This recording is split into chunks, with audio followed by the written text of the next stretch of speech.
igitabo rero Entendez-nous ni igitabo by'umwihariko kigaruka ku bapfakazi ba jenoside yakorewe abatutsi, aho harimo amateka y'ibyo banyuzemo, ndetse hagiye harimo n'ubuhamya bwa bamwe mu bapfakaye kubera jenoside yakorewe abatutsi.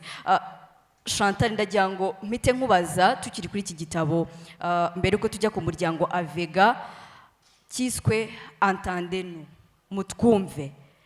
Kubera iki mutwumve? Ese mwabwiraga abandi? Ni Abanyarwanda? Ni bande mwabwiraga? Ntabwo twabwiraga Abanyarwanda, kuko jenoside yakorewe abatutsi irangiye, abakoraga jenoside baratsinzwe bava mu gihugu, ingabo za FPR ziza mu Rwanda, nyuma FPR ishyiraho guverinoma yatwumvaga kandi yumva ikibazo cyacu. Abantu tubwira rero iyo tuvuga ngo Entendez-nous, hari abantu benshi bagifite ingengabitekerezo, ku buryo hari n'amahanga ikibazo cya jenoside yakorewe abatutsi batacyumva neza, cyangwa se batagiha agaciro gikwiye. Niyo mpamvu twatekereje yuko amasomo ari mu byo abarokotse jenoside yakorewe abatutsi banyuzemo ari amasomo akomeye. Nubwo batumariye abantu, twarasigaye, kandi twarasigaye turiyubaka, twubaka imiryango, twubaka igihugu, kandi hari n'ibindi bibazo byinshi bihari bashobora no kutwigiraho. Hari n'ibindi bibazo byinshi dushobora kugiramo uruhare kugira ngo ibintu bihinduke, isi izemo amahoro kandi hazemo n'ubutabera bubereye abantu, ikiremwa muntu. Madame Annonciata, niwe wazanye igitekerezo cyo gushinga umuryango Avega Agahozo. Urumwe kandi mu batanze ubuhamya muri iki gitabo Entendez-nous. Ndagira ngo tugaruke inyuma gato tubwire umuryango Avega Agahozo n'umuryango washinzwe gute, ese ushingwa wari ufite izihe ntego? Murakoze. Umuryango wa Avega sinjya mvuga ko ari giye wagize igitekerezo cyo kuwutangira, cyane cyane watangiwe n'ikibazo cyari gihari. Hari ikibazo gikomeye nyuma y'itsembabwoko ryakorewe abatutsi, igihe abaresikape bose, ariko cyane cyane abagore bapfushije abagabo, turi mu bikomere by'umubiri, abantu bikomere byari bikiri bibisi, by'umubiri nibyo byagaragaraga, ibyo ku mutima byari bikomeye, ntitwagiraga aho tuba, ntitwagiraga abo tuzi, nta kintu cyari gihari, nta systeme yari yakabayeho ngo tugendereho tujye kwaka ikintu icyo ari cyo cyose. Bituma rero twaragombaga kwivana imbaraga muri twebwe. Icyambere cyashoboraga guhura, twahujwe mu by'ukuri, ngira ngo n'ikintu navuga ngo ni generosité yo gusangira bike dufite.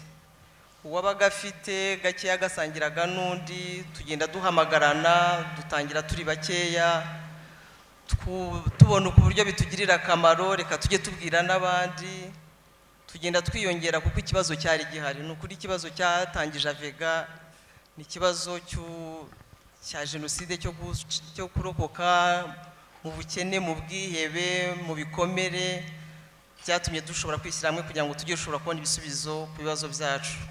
Ariko cyane cyane ko twari dufite n'inshingano, twari dufite abana tugomba kurera, twagombaga kubatunga, twagomba kugira aho tuba, ntabwo abantu bari bahafite.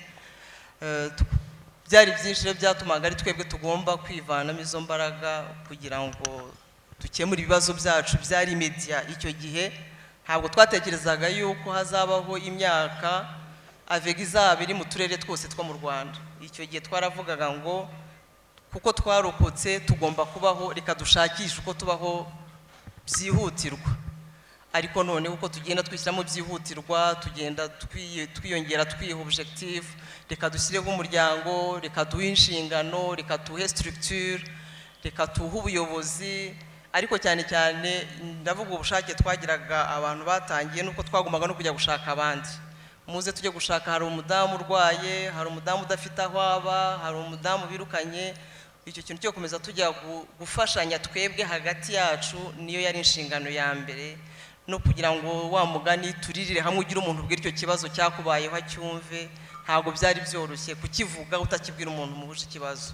Ibyo byose rero byatumye Avega ibaho, igira izo mbaraga twatangiranye, ariko bituma ikomeza no gukura. Tugira biro, dusanga abandi badamu mu turere n'ahandi hose, nuko Avega irakura kugeza uko muyibona nuko muyizi kugeza none. Kuvuga ngo dutangire umuryango twiyegeranye, byari ibintu byari byoroshye? Byari n'ikintu gikomeye cyane mu by'ukuri, byari bikomeye. Abantu abari bahari barabyibuka, abantu bari bafite ibikomere bikomeye cyane, nta wari uzi aho undi atuye. Abantu bari bapfushije, hari ikibazo cyo gupfusha, cy'umubabaro wo gupfusha, hari ikibazo cyo gutotezwa no kwihisha no kubabara no gukubitwa byose, hari ikibazo ko abantu nta miryango bafite izabatabara yabo, nta miryango abantu bari basigaranye, nta structure, nta bintu byari byakabayeho ngo tuvuge ngo turajya kuri segiteri turahasanga ubuyobozi buradukorera iki ngiki, cyangwa se turajya ku karere. Ibintu byose abantu ni twebwe twagomba kwivanamo izo mbaraga kandi ntazo dufite. Icyo navuga ngo ni Imana yadufashije, kuko izo mbaraga twarazibonye. Ugasanga umuntu ntacyo afite, arababaye, ariko akumva yakwegera mugenzi we akagira icyo amuha, wa mugani nufiswe kumuha urutugu yaririraho, cyangwa se no kumwegera ukumva ati ndababaye, ndaza kukureba byibura untega amatwi. Ibyo bikomere byose n'ibyo bibazo byari bihari, byari byinshi. Twari tugifite abantu bari mu bitaro, hari n'abatarashoboraga kugera mu bitaro barembye pe, abantu bafite abana badashobora kujya ku ishuri, byari byinshi. Ariko rero nanone nibaza ko twagize imbaraga tutazi aho twavanye. Niyo tubisubiyemo turabivuga ngo ntabwo tuzi imbaraga aho twazivanye. Twari tutarakura nk'uko tungana uko nguko, turashize imyaka 30, ariko twari dufite uko kwihangana, uko kwitsinda no kuvuga ngo ngira ngo twanze gutsindwa, turavuga ngo reka tukomeze tugerageze, tugomba kubivamo. Ntitwari tuzi aho tuzagera, ariko kugira ngo igitekerezo cyo kuvuga ngo tugomba kubivamo, tugomba gufashanya, tugomba guhaguruka, tugakora igishoboka cyose ngo tubeho.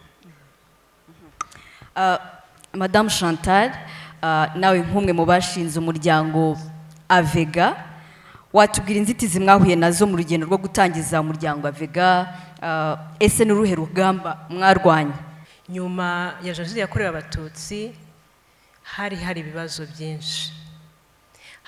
byinshi, muribuka ukuntu hari impunzi, abantu bamaze kutwica bahunze bakajya Kongo, ama-ONG yose akaba ariho yigira. Twebwe igihe twatangiraga rero nta bufasha bwari buhari. Guverinoma yacu niyo yari ikijyaho, ikiri mu kunegosiya n'andi mashyaka ngo barebe ukuntu bakora, bubaka igihugu, batangire ibikorwa bizaramba. Twebwe rero twahise tugitangira, twahise duhura, uko wumvise ngo abandi badamu barahura nawe ukagenda. Tugenda tuba benshi ku buryo tugezeyo ibyaduhaye imbaraga. Nyiratamba yavuze ngo ntabwo azi aho twazikuye, ariko ntekereza yuko iyo ubonye mugenzi wawe aza buri mu nama buri cyumweru, icyumweru gitaha akagaruka, izo ni imbaraga zikomeye. Burya agahinda gashobora kukwica kagushyira habi, ariko agahinda hari ubwo kaguha n'imbaraga zo gukora ibintu nawe utaruzi ko wakora. Hari ubwo abantu bagira agahinda bakajya mu bikorwa bibi, ibikorwa wenda byo kwica, byo kwihorera, ariko ndibuka tugitangira twavuze yuko tudashaka ko abana bacu bazaba bicanye. Icyo kintu twahise tugitekereza, ahubwo ubwo ako kababaro kaduha imbaraga zo gukora, kugira ngo ahubwo dukore le contraire y'ibyo bakoze. Twebwe dukore ibyo kwiyubaka, twubaka umuryango, twubaka igihugu. Ingorane zari zihari, ntabwo twari tuzi ukuntu bajya mu masosiyasiyo, ntitwize tujya mu masosiyasiyo. Twagombaga rero kwegera abandi kugira ngo batwigishe. Ntabwo twari tuzi ukuntu bashaka amafaranga, ntibari tuzi ukuntu bandika imishinga. Ibyo byose ni ibintu byabanje kutuzitira, kuko tutari tuzi ukuntu ibyo bintu bikorwa. ikindi kandi hari ukuntu abariya batwiciye bari bamwe batarafatwa, bakidukomeretsa, bakitubwira nabi, tugituranye, tunyagirwa, kandi bo bakiri hanze bidegembya. Ibyo byose byari ibibazo bikomeye cyane kuri twe, ariko nk'uko natubwiye twari hamwe kandi twarakundanaga, twaririraga hamwe, ibyo rero bikaduha imbaraga. Niki abanyamuryango bavuga gahozo bungutse, kuko hari abanyamuryango bavuga gahozo mu bijyanye no kwiyubaka ndetse n'ubudaheranwa? Ngira ngo icya mbere twungutse tujya hamwe ni ukudaheranwa n'agahinda.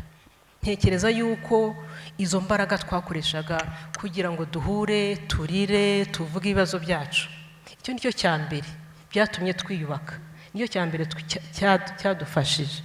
Kandi kwishyira hamwe byatumye dutekereza, bituma tuvuga ati ese dukora iki, bituma dushyiraho ingamba zo gukemura bya bibazo twari dufite, bagenzi bacu bari bafite, ndetse n'abana bacu bari bafite, n'abandi bacikacumu bari mu Rwanda. Byatumye kandi dutinyuka twegera ayo ma-ONG, twegera leta yacu, turababwira rwose, turabatakambira tuti dore ibibazo bihari. Twabibonaga yuko nabo bataragera kuri level bashaka y'ubuyobozi bwabo bakiyorganiza, ariko twabonaga harimo urgence, tukabegera, kandi twabonyemo benshi batwumvise, natwe baratwegera, batugira inama, ku buryo ibikorwa bya Vega rwose byatangiye kandi bikagira imbaraga. Ibyo tukagishobora gusana nk'amazu, tugashobora abana bakashobora kujya mu mashuri, tugashobora gushyiraho imishinga abapfakazi ba jenoside bashobora kwiteza imbere, akabona abantu badufashije gutangira gutekereza kuri ibintu bya counseling. Muzi ko mu Rwanda ibintu byitwa trauma ntabyo twari tuzi, twabyigiye ku bandi, rero baratwigisha, baduha n'ubushobozi, ibyo bintu biratangira, ndetse n'ibindi byinshi. Ikindi byadutumariye ni uko muri ubwo ubuvugizi, muri uko kwegera abayobozi, byatumye banashyiraho n'uburyo bukomeye bwo gufasha abacika ku icumu, cyane cyane dufatanyije n'umuryango Ibuka wegereye ubuyobozi. Habaho ibiganiro, dufite ibibazo byinshi ntitubishoboye, dukeneye imbaraga za leta, kandi birakunda. Leta ishyiraho ikigega cyagize uruhare runini mu kubaka abaresikape no mu kubaka igihugu. Ngaruke kuri Anosiata, ese kugeza ubu nyuma y'imyaka ishize urabona intego mwari mwarihaye mutangira Vega zaragezweho ku kigero kingana gute? Murakoze. Intego twihaye dutangira umuryango wa Vega nibaza ko zagezweho hafi 100%. Ntabwo twavuga ngo 100% kuko abantu baracyariho, ibibazo bizahoraho igihe tuzaba tukiriho n'igihe tuzaba tutakiriho, ariko ikintu cya mbere cyo kuvana abantu mu bwigunge cyari gikomeye, cyari yo ntego ya mbere. Icyo ngicyo navuga yuko hafi 100%. Ikindi ntitwifuzaga ko abacu bazibagirana, twaravuga tuti igihe turiho, imiryango yacu, abagabo bacu, abatutsi bishwe muri jenoside ntibazibagirane. Kugeza iki gihe tukiriho, turacyabavuga, turacyabunamira, baracyariho kuko tukibavuga. Ikindi byari ukwivana mu bukene, ntabwo buzashira kandi buracyahari, ibyo ngibyo birumvikana, ariko hakozwe byinshi cyane. Ngereranije ukuntu dutangira, uko abanyamuryango bari bameze, ni nk'ibyo ngibyo Chantal yavugaga. Umuntu wakwiciye afite inzu, wagusenyeye udafite aho aba, uwo akaba afite inzu, uturanye n'inzu ye, wowe udafite aho uba. Abantu baragerageje, abantu bafite aho baba mu buryo bushoboka, ntabwo ibibazo bizarangira, biracyahari koko, ariko abantu bafite aho baba, abantu bafite ijambo. Kwa tuvuga ngo entendez-nous, abantu baratwumvise muri iki gihugu.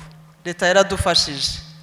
Abanyarwanda baradufashije, abanyarwanda bariranye natwe, nta na rimwe twigeze duhamagara ngo dutumire abantu, avega itumiye abantu nimuze mwifatanye natwe, ngo umuntu wese ubishoboye kuza kubana natwe. Imyaka ya mbere twahuzaga abantu tukirira, twarariraga bakarira, nabyo twumvaga biduhojeje. Donc muri makeya inshingano za vega zizakomeza, tunanifuza ko zakomeza twebwe tutakiriho, ariko byibura hagezweho byinshi cyane, turacyariho, turi mu gihugu tuvugamo ijambo, ntabwo twihishe, turivuza, turishara nk'aha ngaha tukabatekereza vega nta nkurikizi. Donc abantu barabana, abantu barasurana, ibikomere biracyahari, niyo mpamvu tuvuga ngo ibibazo ntibizarangira kuko ibikomere bya jenoside ntabwo tuzabikira vuba, ariko biravurwa. Byibura ntabwo turi muri soins intensifs, tuzakomeza dufashanye igihe cyose avega izabona, igihe izaba itabaho, ariko avega yakoze akazi keza cyane kuva yatangira kugeza uyu munsi. Uko abantu bagiye basimburana, ni ukuri yewe numva binejeje umutima wanjye. Bienvenue, monsieur. Dites-nous, qu'est-ce que signifie le titre Entendez-nous et pourquoi l'avez-vous choisi? Bon, bonjour, excusez-moi pour mon Kinyarwanda. Ce titre, il est à double compréhension. Parce que ici au Rwanda, les rescapés, les femmes rescapées ont été non seulement entendues, mais ce sont elles, c'est la première fois dans l'histoire des génocides, que ce sont les victimes qui refont société. Ça n'a jamais apparu dans aucun génocide jusqu'à présent. Et donc, ce sont ces femmes qui ont refait les premières sociétés, qui ont refait famille, qui sont occupées de transformer la société rwandaise, de sortir du patriarcat en 30 ans, alors que sur les autres territoires de notre planète, ça fait plusieurs siècles que les femmes sont attelées à cela. Et cela, ça doit être entendu par l'humanité. Pas seulement parce que c'est exceptionnel, bien sûr, mais aussi, sinon on ne comprend pas le Rwanda d'aujourd'hui.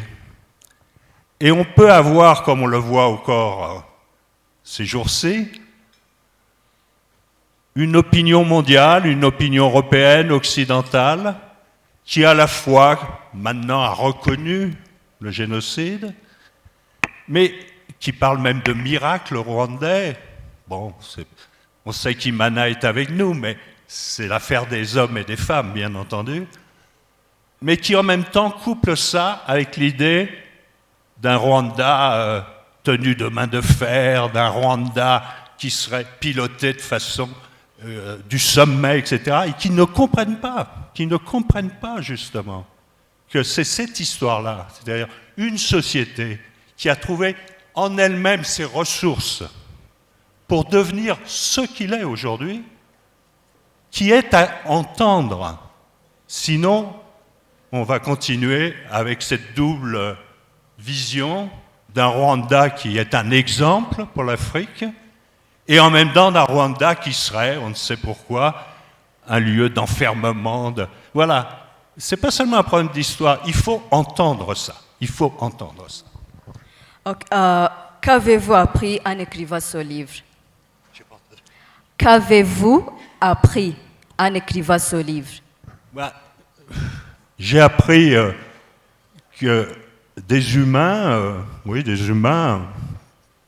peu ou prou comme nous, ayant le même rapport au sacré, à la famille, à la religiosité, pouvaient, dans le crime des crimes, spécifier encore ce crime comme un crime du féminin et faire que la femme soit l'ennemi principal. Ça encore, moi je travaille sur ces aspects-là, c'est-à-dire qu'est-ce que le génocide des Tutsis, perpétré contre les Tutsis, amène de neuf dans l'histoire universelle.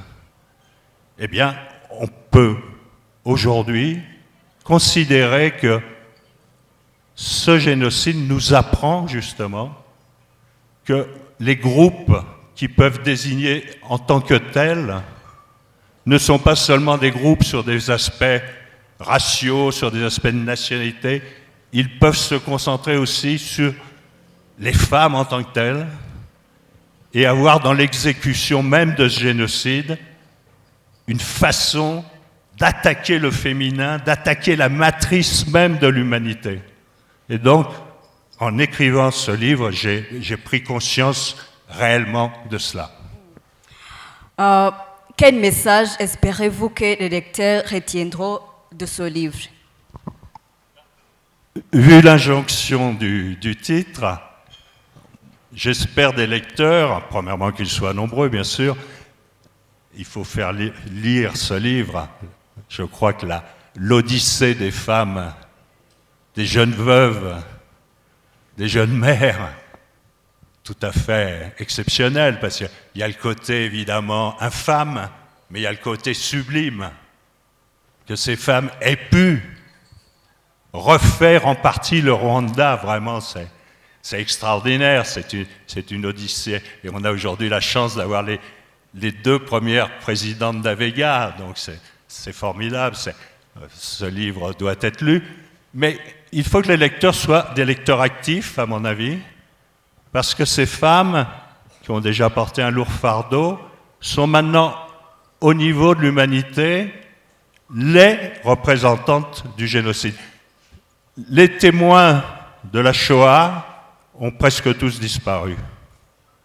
Et aujourd'hui, c'est ici au Rwanda, ces femmes qui portent devant l'humanité l'histoire des génocides, la compréhension des génocides, parce que le livre n'est pas seulement un aggloméré de témoignages, il se pose la question de comprendre, il faut comprendre, puisque ça se répète dans l'histoire humaine, il faut comprendre jusqu'au bout le génocide. Eh bien, j'espère que les lecteurs vont supporter ces femmes, parce qu'elles ont maintenant le flambeau devant l'humanité de témoigner pour nous tous. Iki gitabo turimo kugaragaza uyu mwanya birashimishije ko mu gihe kitarenze ukwezi n'igice ari ubwa gatatu kiganirwaho kuko no umusemburo kugira ngo natwe ubwacu njyewe wowe uriya dukomeze twandike kugira ngo uwo murage koko ukomeze ubeho abana bacu bazabisome nitujya kwigisha amateka tuzayigishe dufite aho duhera dufite source kuko nitutagira source abana bazatubwira bati muduhe ibimenyetso by'ibyo muvuga. Nk'ubuyobozi bw'igihugu buzakomeza kuba hafi abarokotse jenoside yakorewe abatutsi muri rusange ariko na cyane cyane by'umwihariko ababyeyi abagize umuryango wa Vega Gahozo bayirokotse nk'uko byanagarutsweho bari gukura bari kugera mu myaka y'ubukure wari ufite 30 uyu munsi afite 60 wari ufite 40 ageze muri 80 kandi twabonye ko ibikomere birakomeza nubwo twakomeje kubashimira ubutwari ibikomere by'imbere cyane cyane mu mubiri birahari kandi biraremereye ubuyobozi rero buzakomeza kubaba hafi kugira ngo dukomeze dufatanye gusigasira ubwo buzima.